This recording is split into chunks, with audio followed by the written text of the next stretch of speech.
While the products of some women were reaching foreign shores, a few other women were selling seasonal produce in nearby villages under the scorching sun. Their entire day's work was generating only a meager profit. They came to Didi for advice. They presented their problems to me. We go from one village to another selling our goods. Our produce is seasonal. So in winter, when people make laddus, we sell them gum, dates, methi, coconut. Then it is the beginning of the spice season. Thereafter we sell mangoes, bananas, puffed rice and roasted grams. Our schedule varies with seasons. Since the quantity is small, we purchase it from a nearby town and sell it in surrounding villages. Now we have a major problem. Since there is no rain, we are short of money. We guided them to form a rural business women's association and procure finances for their activities. We did not have any funds to begin with, but Didi procured the funds from other association and we started the work. Having adequate funds, the women started buying raw material in large quantities at wholesale rates. With the larger quantities, they could cover more villages and their earnings jumped to 200 rupees a day from a meager 50 rupees a day. Now they purchase goods on a truckload basis with turnover in lakhs of rupees. This was possible only due to availability of funds on time. Later, these women requested us to procure raw materials for them. They promised to buy it from us, as per their need on a smaller scale with a margin of 2 to 3 rupees per kilo. It took a little time to accept these suggestions, but in the end, I was convinced and implemented the idea. Providing purchase facility along with funds helped many needy women become self-employed. Dried dates, coconut, cumin seeds and turmeric, we used to sell small quantities of these. We never thought we would set up a successful business. Support from Didi's organization made this possible. We now have an economy supported by infrastructure. Earlier, Didi faced problems arising out of misery and desolation. Now she faces different challenges altogether. The expanding scope of women's business, inventory management, storage problems, space requirements. Nimish Bhai Shah from Caring Friends visited us and witnessed the situation. He advised us to buy our own land within the town of Parola and construct a warehouse. He promised and provided requisite funds for the purpose. The construction of a warehouse is now underway. From the new facility, we will be able to supply raw materials to as many as 350 women.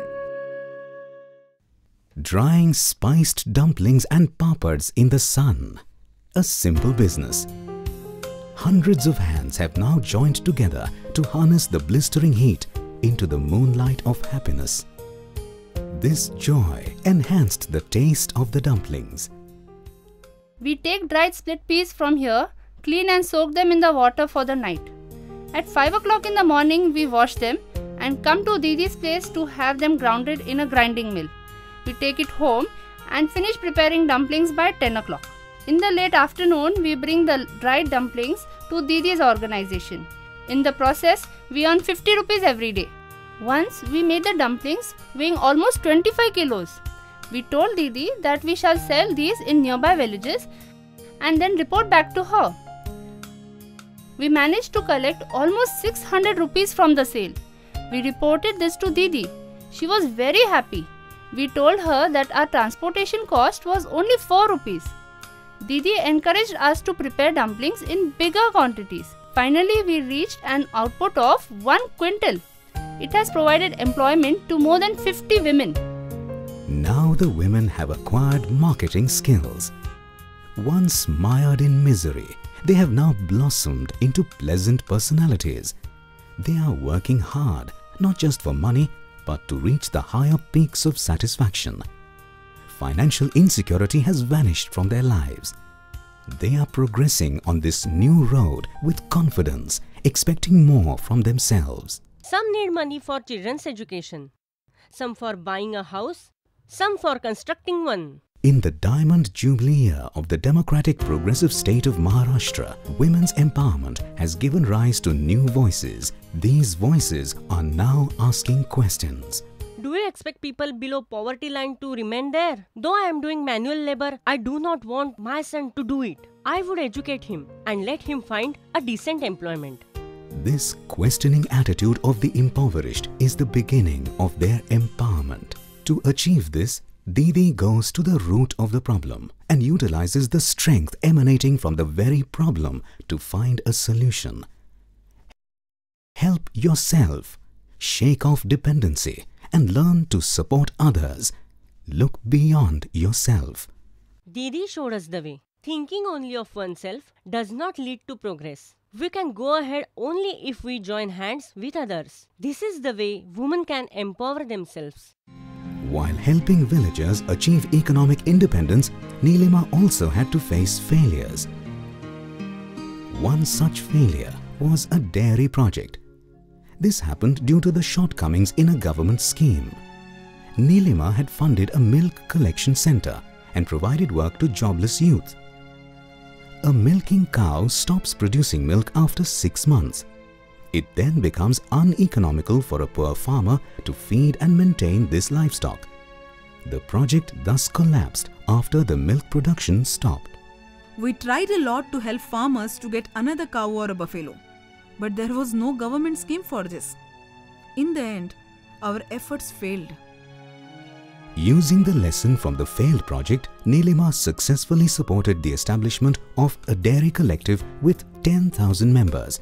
However, the bank was not adequately staffed to handle a loan facility to buy thousands of milking cows. The young workers of Nilima's association assisted the bank in setting up a joint liability account for the 10,000 farmers. We prepared necessary papers for the 10,000 farmers and submitted them to the bank, but the bank was short of manpower to process this. They taught me how to open various types of accounts. I helped open loans and savings accounts for the farmers. The bank also handed over all the work of the joint liability account to me. We disbursed 4 crores from the branch at Sakri and another 6 crore from the bank at Pimpalner. Around 4,000 households are getting the benefit of this facility. The experience with the earlier dairy project was a great help in the new project, which is overflowing with abundance. While many residents of Bahadarpur were on their path to economic success, the plight of the farmers was critically grave. Due to continued famine, they were heavily in debt with banks, institutions and money lenders. The interest on my loan was compounding almost at 18%. The arrears were too high. The farmers had no hope of sowing, let alone harvesting. If you are in the arrears of your payment, neither the bank nor cooperative society will talk to you. Even the money lenders show you the door as they have no hope of recovering the money from you. We were frustrated. Many farmers had committed suicide in nearby villages. We were depressed. The farmers in the nearby districts were committing suicide. The plight of the farmers was hopeless. In view of the seriousness of the situation, we approached few agricultural experts. We reviewed the farmers' problems with them. The experts stated that the farmers have adopted monoculture and hence there is a loss of biodiversity. They have to go back to the rotation of crops. They have moved away from the organic fertilizers in favor of chemical ones. They don't use crop loans for farming, but for marriages or to buy televisions. The experts believe that the farmers should lead a Spartan life without entertainment or celebrations. This all sounded ridiculous. Does the farmer have no right to enjoy life like others? Would the use of organic fertilizers really put an end to their plight? Will this help to stop their suicides? Nilima decided to save the lives on the verge of suicide. She urgently arranged funds for them to buy crop seeds. Fortunately, a good monsoon yielded good crops, and soon smiles appeared on the farmers' faces. This was a problem of all farmers. We did not want any farmer to face it alone. A community problem had to be tackled collectively by joining hands together. We established this culture in the community.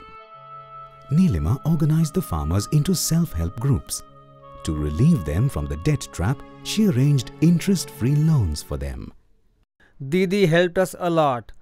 She contacted other institutions and cooperative societies and helped us in repaying our loans. Her interest-free loans helped relieve a lot of our tension. She convinced these farmers that self-support was the key to solve their problems. They began working collectively. Shedding depression, they decided to learn new farming techniques. We had several discussions. The need of the farmers was to have funds on time without begging for it. We decided to generate revolving fund for this purpose, with confidence that the farmers will pay back every penny as soon as possible. The pioneering work of Bhagini Nivedita Gramin Vigyan Niketan has attracted many social organizations and foundations to come forward to help. I feel that it would be a model which would probably become a role model for others to follow, because nobody would have tried this with the farmer and the Shetkari community, where you say that if you want to build bore wells, we'll give you the money for a long term and you don't need to bother about monthly payments, because we'll work out flexible payment options as per your requirements. So if you want to pay back in 6 months every twice a year, that is fine. So that is what they have proposed and we have agreed to it. The villagers are launching new endeavors using available financial assistance. We are on our way to establish a progressive village that has good hygiene and adequate sanitation system. Each house must have its own latrine. Keeping this in mind, we are constructing private and public toilet facilities. To maintain hygiene in private and public areas, the organization has undertaken to construct 500 toilets within 15 months. This initiative started with the active support of Gul and Brijbala Asnani from Allentown in the USA and Shashikant Dhamne from Chalisgaon. They worked tirelessly to obtain the initial financial assistance from Rotary International for this project. Later, Shiv Shankar Bhau Patil, the chief of Shri Gajanan Maharaj Sansthan, took interest in the expansion of the project and provided sizable assistance. Bahadurpur is now ready to fulfill Gandhiji's dream of self-sufficient villages. Villagers get together to discuss and solve their problems democratically. The meetings of the elected village council have taken the form of village assemblies attended by every villager. The women also participate actively in these meetings. People's direct participation in the planning and execution of development is an important facet of an ideal village. For this purpose, a village assembly, a public meeting for the entire village, is the ideal medium. Though we want the village assembly to be the ultimate authority, this concept has not percolated to the grassroots. So we arrange a village assembly every month. All government schemes allotted to the village council are presented in the village assembly for collective decisions. We now educate villagers in administrative matters and make them aware of their responsibility towards the village social development. If the village follows the motto, "Our village, our rule," then there will be a real awakening leading to the development of the village. Nilima is confident that self-realization through the awareness of rights and responsibilities created amongst the villagers using village assembly is the only road to a prosperous village. A stand-alone village fund has been set up for the use of the villagers. We have set the appropriate criteria for eligibility for the distribution of the fund. A loan from this fund is interest-free. The distribution of the fund is decided with the participation of the village assembly. The applicant for a loan has to satisfy certain criteria. For example, the applicant has to have a latrine in his home.